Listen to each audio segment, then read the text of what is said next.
অনেক সময় দেখা যায় আমরা দীর্ঘদিনের জন্য বাইকটা রেখে দিতে হয় অনেক ক্ষেত্রে অনেক কারণেই, বাট আমরা সবসময় খেয়াল করি না বাইকটাকে দীর্ঘদিন রেখে দেওয়ার সময় বাইকটা যদি কখন আমরা সাইড স্ট্যান্ড করে রাখি বা সিঙ্গেল স্ট্যান্ড করে রাখি তখন কিন্তু বাইকের কিছু না কিছু ক্ষতি হয়।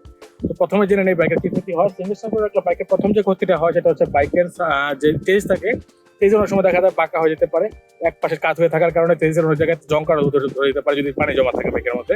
এছাড়াও বাইকের যে ফ্রন্ট সাসপেনশন থাকে, বাইকটা যখন সিঙ্গেল স্ট্যান্ড করে থাকে তখন বাইকের ফ্রন্ট সাসপেনশনে একটা সাসপেনশনের মধ্যে বেশি পরিমাণ চাপ পড়ে থাকে বাইকের, যে কারণে এই সাসপেনশনের ভিতরে যে অয়েল সেল থাকে সেই অয়েল সেল অনেক সময় দেখা যায় কি একটা সিঙ্গেল স্ট্যান্ড করে থাকার পরে একটা একদিকে চাপ পড়ে থাকার কারণে অয়েল সেল ব্যাকা হয়ে যেতে পারে, এমনকি অয়েল সেল ফেটেও যেতে পারে।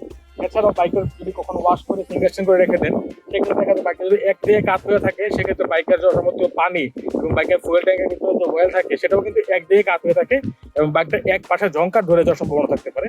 তো যদি দীর্ঘদিনের জন্য বাইকটা রেখে দিতে হয় তাহলে অবশ্যই বাইকটাকে ডাবল স্ট্যান্ড করে রাখবেন।